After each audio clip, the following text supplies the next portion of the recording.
Okay, so let's do problem 274 H-index using the second method. So previously what we did was we arranged the array in descending order, and we applied the condition that if the number of papers is greater than or equal to, or is smaller than or equal to citation numbers, and what we did was we said H index is equal to number I. So in this case, H was equal to 1. And then when we looked at the second iteration, we said H equals 2. And then when we looked at the third iteration, we said H equals 3. And when we got to the fourth iteration, the condition did not meet, so H was not equal to 4. Likewise, H can never be equal to 5. So we do know that if H equals 3, it also satisfies H equals 2 and H equals 1. And if H is not equal to 4, that means H can never be equal to a greater number. Such behavior, we call a monotonic property.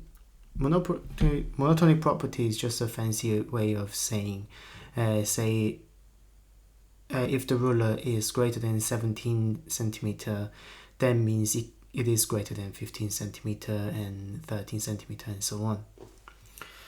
So we are going to use this monotonic property, and then we are also going to use our binary search method. So what is binary search method? Suppose we have a couple of numbers, and we say we're looking for number 7. What we do is we get the smallest number and then largest number. We usually call them high and low. We find the middle number, which is low, and we apply the condition, no, not low, we call it mid, and we say if mid is smaller than the number we are looking for, what do? We increase low by 1 to mid. And otherwise, if mid is greater than the number we're looking for, we say high is mid minus 1. Okay, so that's how we apply the binary search method. So instead of starting from the beginning and doing the iteration all the way to the end, we can find the high, low and high, and then low and high, and then find the mid value, and then we can reduce the process time quite significantly. And then obviously this one has time complexity of log n. So the question is, how can we apply this binary search and monotonic property in solving our problem? And one thing, in order to apply binary search method, the numbers have to be sorted. Well, is there any number that is sorted in our problem? Well, the whole point of using this method is to avoid sorting the actual citations we're given. But there is one thing that we can sort, and that we don't have to explicitly mention it. It is number of possible H-index. We do know that there can be 0 H-index, there can be 1, 2, 3, 4, up to 5 H-index, because there are 5 numbers. So what we're going to do is, we're not going to write this number down, we just know it. So we're going to set H-index, the low to be 0 to be low, and then 5 to be high. And then we're going to find the middle value. In this case, it's going to be 2.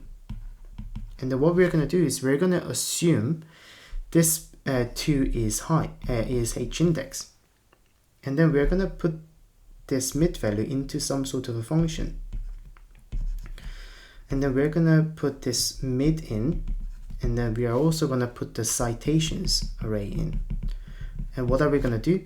We're going to check if there are any values if there are any values that are greater than H-index, and then also there will be a counter.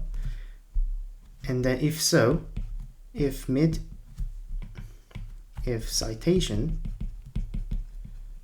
dot I, if that is greater than or equal to mid, we are going to take it as H.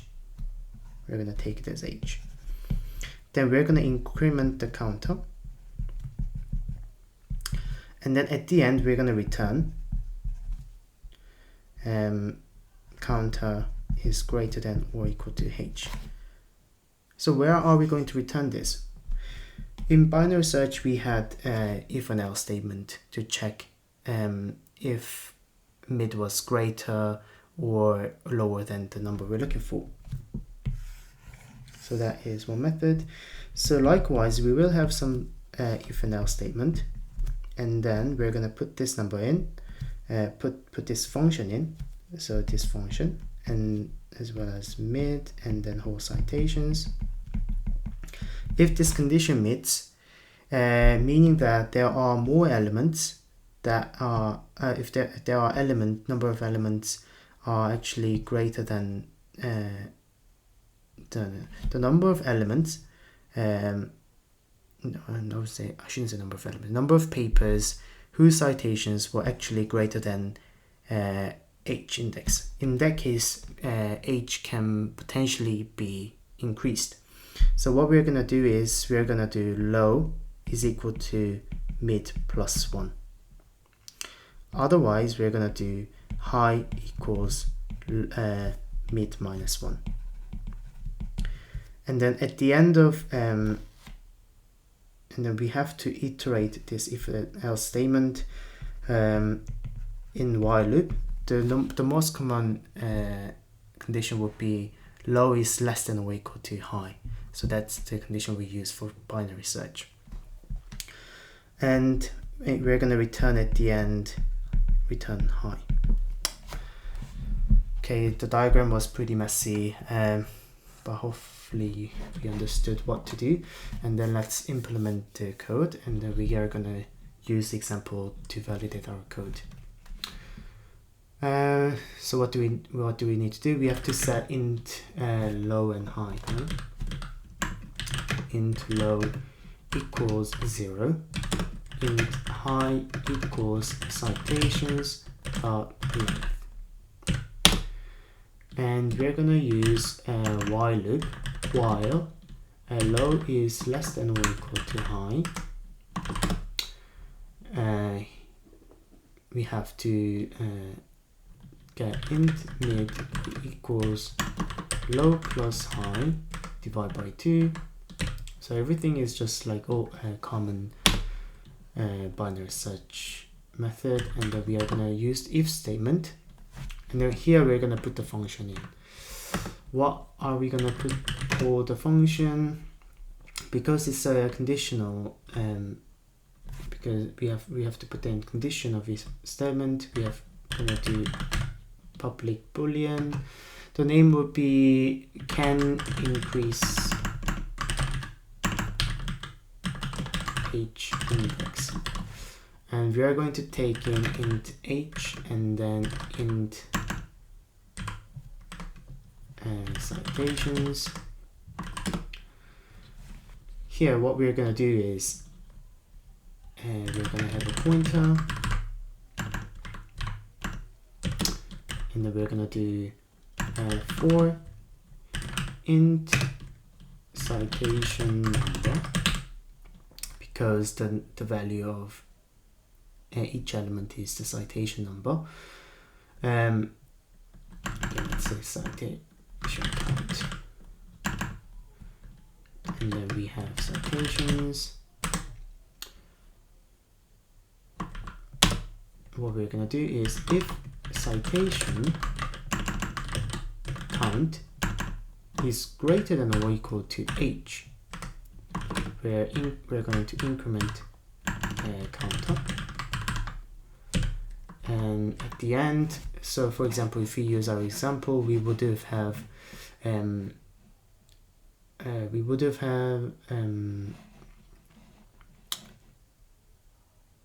let's see.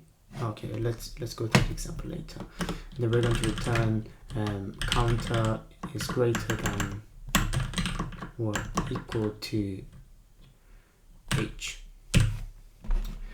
So we're going to use this function, can increase H-index, and then we said we are going to pretend mid is h, and then we're going to put some equations in. If this condition satisfies, means there can be more value of h. So low is equal to mid plus 1, else high is mid minus 1, and then at the end we are going to return high.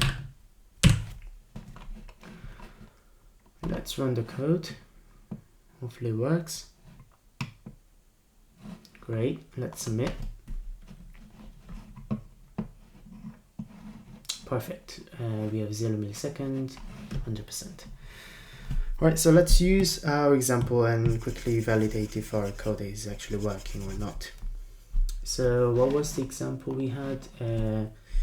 30615. Great. So low is 0, high is 5. Low 0, high is 5. So the condition mid, so we go in, mid is equal to 2. And then we're gonna put this 2 in. And so by the way, we do know that H-index equals 3. So let's keep that in mind. So H is 2, so that's the H we got. So that's something we assumed initially. And check, is there any value, is there any number of citations that's greater than or equal to 2? Yes, there are 6, 5, and 3. So counter is greater than or equal to H actually satisfies. So it does satisfy. So low will become 3.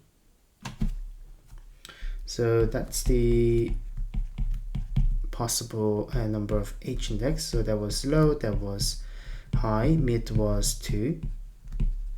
And then we said low is 3 now. That's updated value. And then we're going to iterate because low is still less than high. And again, mid will be 4 this time.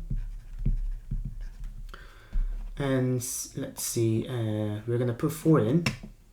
And then we do know that counter will be less than h, so we are going to get false. And else, so this one does not satisfy. And else will be high is going to be 4. So low will remain the same, high will be 4 this time. So that will be low, remain the same, that will be high. And then still the condition satisfies, and we're gonna get mid equals 3 this time, because 3 plus 4 divided by 2 is 3. Put 3 in, the condition satisfies, so we're gonna get counter will be 3, h will be 3, so the condition satisfies. And low will be 4, and so low will be 4, and then we're going to iterate again. We're gonna so now low and high will point to the same thing, and we iterate again. So 4 goes in, and then we're going to get false here, and this if statement won't be executed, so we're going to get high equals mid minus 1, meaning that high will be actually 3 this time, and then low will be 4 this time. So this condition does not meet, and then we say high equals 3, so we're going to return 3. This seems like a lot of work, because we have a small number of papers, there's some small number of elements. If the array was much longer, the process will be eventually a lot shorter. Alright, so that's it.